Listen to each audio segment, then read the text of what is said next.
दोस्तों आपको भी आईपीएल 2024 का कोलकाता नाइट राइडर्स और सनराइजर्स हैदराबाद के बीच खेला गया फाइनल मैच पसंद आया हो तो दोस्तों वीडियो को दिल से एक लाइक जरूर करिएगा। दरअसल दोस्तों आज आईपीएल 2024 का फाइनल मैच दो बड़ी टीम कोलकाता नाइट राइडर्स और सनराइजर्स हैदराबाद के बीच खेला गया था, जहां दोस्तों सनराइजर्स हैदराबाद के कप्तान पैट कमिंस ने टॉस जीतकर पहले बल्लेबाजी करने का फैसला किया था और दोस्तों कोलकाता नाइट राइडर्स की टीम को पहले गेंदबाजी करने के लिए आमंत्रित किया था। और दोस्तों सनराइजर्स हैदराबाद की तरफ से दोनों सलामी ओपनर बल्लेबाज ट्रेविस हेड और अभिषेक शर्मा पारी की शुरुआत करने के लिए आए थे। और दोस्तों इस फाइनल मैच में अभिषेक शर्मा और ट्रेविस हेड पर अपनी टीम को एक बहुत ही शानदार शुरुआत दिलाने की बहुत बड़ी जिम्मेदारी थी। और दोस्तों वहीं कोलकाता नाइट राइडर्स की तरफ से पहला ओवर मिचेल स्टार्क डालने आए थे और दोस्तों मिचेल स्टार्क ने इस मैच में भी अपनी पांचवी ही गेंद पर अभिषेक शर्मा की गिल्लियां बखेर दी थी। और दोस्तों सनराइजर्स हैदराबाद की टीम को अभिषेक शर्मा के रूप में एक बहुत ही बड़ा झटका दे दिया था। और दोस्तों अब नंबर 3 पर ट्रेविस हेड का साथ देने के लिए राहुल त्रिपाठी क्रीज पर आए थे, लेकिन दोस्तों दूसरे ही ओवर में वैभव अरोरा ने ट्रेविस हेड को भी पीछे खड़े विकेटकीपर के हाथों कैच आउट करा दिया था। और दोस्तों ट्रेविस हेड भी बिना खाता खोले अपनी पहली ही गेंद पर वैभव अरोरा के शिकार बन गए थे। और दोस्तों अब नंबर 4 पर राहुल त्रिपाठी का साथ देने के लिए एडम मार्करम क्रीज पर आए थे। और दोस्तों आते ही एडम मार्करम ने तीसरे ओवर में मिचेल स्टार्क की 2 गेंदों पर 2 चौके लगा दिए थे। और दोस्तों आज एडम मार्करम अच्छे टच में लग रहे थे, मगर दोस्तों दूसरी तरफ से राहुल त्रिपाठी भी 13 गेंदों में मात्र 9 रन बनाकर मिचेल स्टार्क के शिकार बन गए थे। और दोस्तों 5 ओवर के अंदर अंदर ही सनराइजर्स हैदराबाद के तीनों खतरनाक बल्लेबाज वापस पवेलियन लौट चुके थे। और दोस्तों सनराइजर्स हैदराबाद की टीम इस फाइनल के महामुकाबले में बुरी तरह से फंस गई थी। और दोस्तों इसी बीच नंबर 5 पर एडम मार्करम का साथ देने के लिए नीतीश रेड्डी बल्लेबाजी करने के लिए आए थे। और दोस्तों पावर प्ले का आखिरी ओवर डालना है वैभव अरोरा को एडम मार्करम और नीतीश रेड्डी ने जमकर लपेटे में ले लिया था। और दोस्तों पहले तो एडम मार्करम ने वैभव अरोरा की 2 गेंदों पर 2 बैक टू बैक चौके लगाए और दोस्तों 5वीं गेंद पर नीतीश रेड्डी ने भी वैभव अरोरा की गेंद पर एक शानदार छक्का लगा दिया था। और दोस्तों उस ओवर से टोटल 17 रन दोनों बल्लेबाजों ने ले लिए थे। और दोस्तों दोनों बल्लेबाजों ने मिलकर पावर प्ले के 6 ओवर में सनराइजर्स हैदराबाद के स्कोर को 3 विकेट के नुकसान पर 40 रनों तक पहुंचा दिया था। और दोस्तों दोनों बल्लेबाजों ने एक साझेदारी कर ली थी, मगर दोस्तों पावर प्ले खत्म होते ही 7वां ओवर डालना है हर्षित राणा ने नीतीश रेड्डी को भी रहमानुल्लाह गुरबाज के हाथों पीछे कैच आउट कर दिया था। और दोस्तों नीतीश रेड्डी भी 10 गेंदों में मात्र 13 रन बनाकर हर्षित राणा के शिकार बन गए थे। और दोस्तों अब नंबर 6 पर एडम मार्करम का साथ देने के लिए हेनरिक क्लासेन बल्लेबाजी करने के लिए आए थे। और दोस्तों सनराइजर्स हैदराबाद की टीम ने 10 ओवर में अब तक 4 बड़े विकेट खोकर 61 रन ही बनाए थे। और दोस्तों कोलकाता नाइट राइडर्स की टीम पूरी तरह से सनराइजर्स हैदराबाद के ऊपर हावी हो चुकी थी, जिसके कारण दोस्तों 11वां ओवर डालना है आंद्रे रसेल ने एडम मार्करम को भी मिचेल स्टार्क के हाथों कैच आउट करा दिया था। और दोस्तों उसके ही अगले ओवर में वरुण चक्रवर्ती ने शाहबाज अहमद को भी सुनील नरेन के हाथों कैच आउट करा दिया था। और दोस्तों अब पूरी सनराइजर्स हैदराबाद की टीम ताश के पत्तों की तरफ बिखरती हुई जा रही थी। और दोस्तों सनराइजर्स हैदराबाद के सभी बल्लेबाजों ने कोलकाता नाइट राइडर्स के गेंदबाजों के आगे पूरी तरह से अपने घुटने टेक दिए थे। और दोस्तों इसी बीच वापस से 13वां ओवर डालने आंद्रे रसेल ने अब्दुल समद को भी रहमानुल्लाह गुरबाज के हाथों कैच आउट करा दिया था, लेकिन दोस्तों अब भी हेनरिक क्लासेन क्रीज पर डटे हुए थे। और दोस्तों सनराइजर्स हैदराबाद की आखिरी उम्मीद ही हेनरिक क्लासेन थे।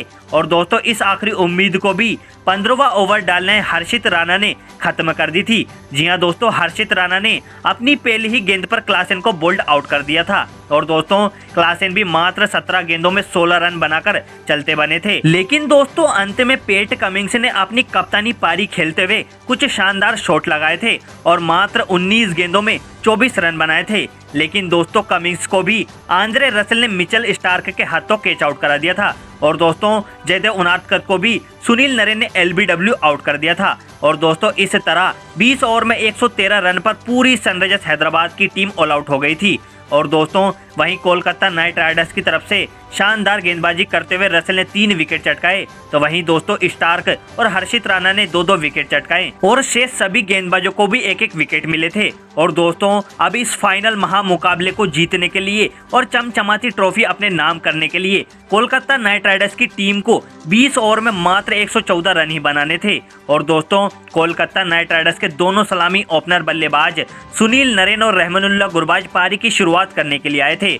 और वहीं दोस्तों सनराइजर्स हैदराबाद की तरफ से पहला ओवर भुवनेश्वर कुमार डालने आए थे। और दोस्तों भुवनेश्वर कुमार ने पहले ओवर में शानदार गेंदबाजी करते हुए मात्र 5 रन दिए थे, जिसका फल दोस्तों हमें दूसरे ओवर में देखने को मिला था। और दोस्तों दूसरा ओवर डालने आए पैट कमिंस ने दूसरी ही गेंद पर सुनील नरेन को शाहबाज अहमद के हाथों कैच आउट करा दिया था। और दोस्तों दूसरे ही ओवर में कोलकाता नाइट राइडर्स की टीम को एक बहुत ही बड़ा झटका दे दिया था। और दोस्तों सुनील नरेन 2 गेंदों में 6 रन बनाकर पैट कमिंस के शिकार बने थे।